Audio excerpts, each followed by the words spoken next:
Hey guys, today I'm helping out my friend with his Donkey Kong month. Welcome, SnoMan Gaming. Hey Badman, glad to be here. Thanks for being a part of Donkey Kong month. No problem, SnoMan. And today, we'll be diving straight into some cut content from Donkey Kong Country 1, 2, and 3. Oh yeah, and we'll be talking about Donkey Kong Country 1 to start off. To get things rolling, let's talk about some unused bonus rooms, starting with the jungle stages. The first one has a vertical layout like no other bonus room, and would have most likely been filled with bouncy tires or blast barrels to make your way to the top. Alongside that, there was another bonus room that had 4 item caches. This room would have probably been used for the level Orangutan Gang, since it has 3 other bonus rooms like this one, but in the end it was most likely replaced by the Animal Token bonus room or the Espresso one. The caves, interestingly enough, also had a bonus room that used item caches. I find this more interesting since item caches aren't used anywhere else in the caves, and there are even covers for them still found in the coding of the game. Alongside this missing bonus room, there's another extremely large bonus room that would have most likely been filled with platforms or blast barrels. There are also more bonus rooms not used for the mines, temples, forest, mountains, and the factory, but there's nothing too interesting about them besides the fact that they exist. One set of bonus rooms I find really interesting though is a set for the Crystal Cavern, 3 of them to be exact, which is really curious since the Crystal Cavern background only appeared once in the whole game, so Rare must have wanted to use them more than they actually did but ended up only using it once. The bonus rooms include a large open area, a long vertical one which would have included blast barrels, and a bonus room filled with lots of bananas. There are also plenty of unused objects, including a really cute alternate version of the 1-Up balloon. Yeah, it's so cute, isn't it? But there were also some other compelling objects, like old versions of the bananas that were much thinner, and a different banana counter than was used in the final release. The dumb drum barrels had graphics for them being placed sideways and upside down, but it was only ever placed right side up throughout the whole game. There's also this interesting plant thing that looks a lot like the background objects in the jungle levels, along with a version of it that looks exploded open like an enemy would come out of it or something. And even more awesome stuff, like weird letters that really make no sense and are never used in the game, but are found multiple times in the code of the game. Ooh, creepy, spooky, scary. The phonograph horn also has a spinning animation, which would have been used when the boombox falls in the game's intro.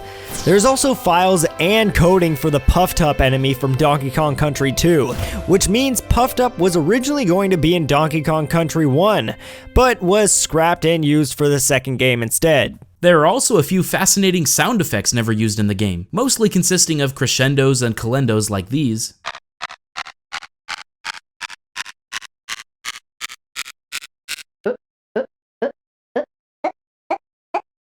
But there are some other interesting ones too, like an instrument sound, a bubbly underwater effect, a high-pitched sound much like a UFO,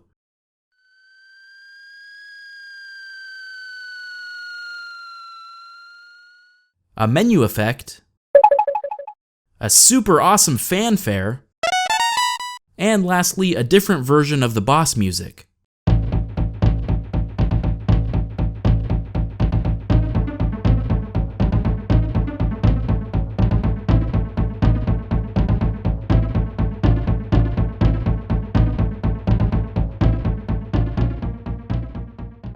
Man, there is a lot of stuff cut from DKC1, and there's even more. We have a bunch of animations that were never used either, including a head-scratching animation, an altered winning animation, an animation for turning while swimming, DK pushing on something, and an unused attack animation that may remind you of DK64. Aw yeah, and don't forget about that sexy, cranky walk cycle.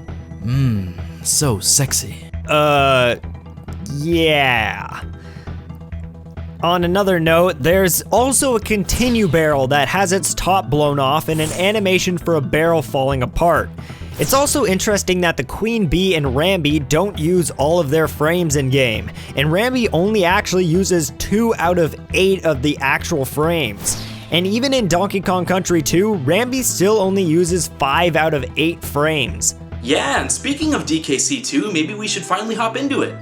Not quite yet, because there's still one more thing I wanted to talk about.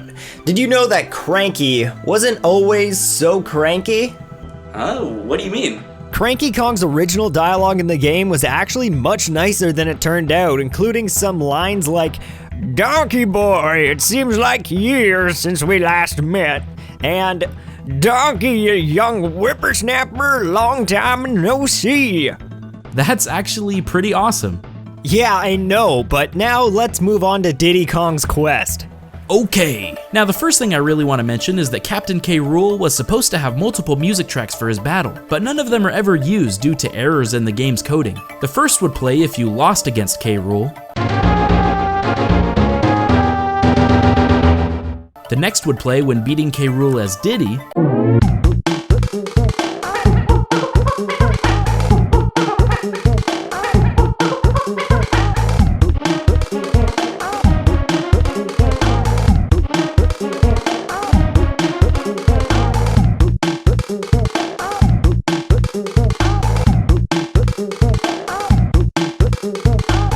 And the last would play when beating K. Rool as Dixie.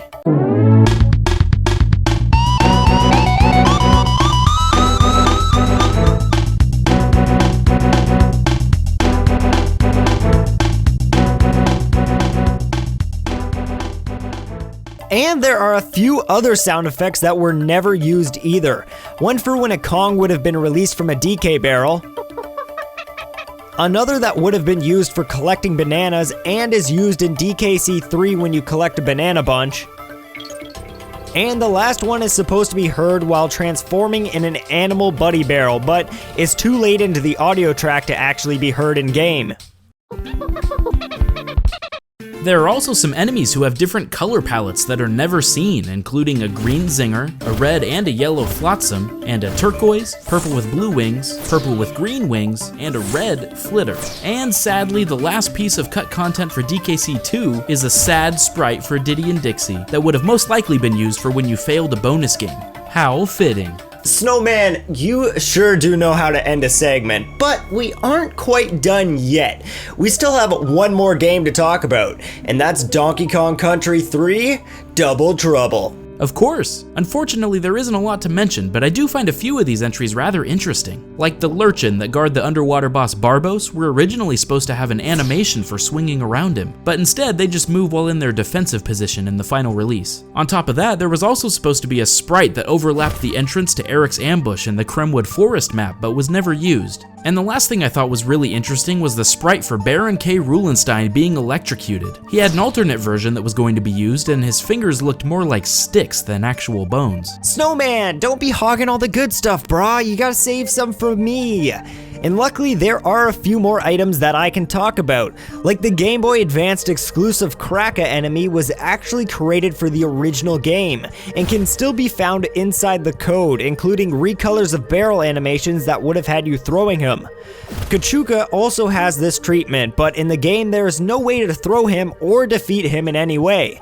And the last thing is that the copter enemy was originally supposed to have a takeoff animation, an idle animation, and a death animation, but in the final version, copters are always flying and never able to be killed. I would just love to give a huge thank you to SnoMan for letting me help him with his Donkey Kong month. And for those of you who are interested, there should be a card popping up to his Donkey Kong Country Good Game Design video, which is outstanding and you should definitely watch it. Till then, is there anything else you'd like to say, SnoMan? Thanks for having me on, man. Anything to bring more hype to the DKC franchise is alright in my book. And that's it for today's episode. I just have a few Patreon thanks to give out to Rob LaLiberty, Andre Drulard, Harry Martin, Ian Selch, Thomas Bethel, and the YouTubers Possum Gamer, Cray Trey, and the Game Plank. Thank you to all those who support me, and if you're interested, click on the cards appearing now. Thank you, and I'll see you guys in the next video.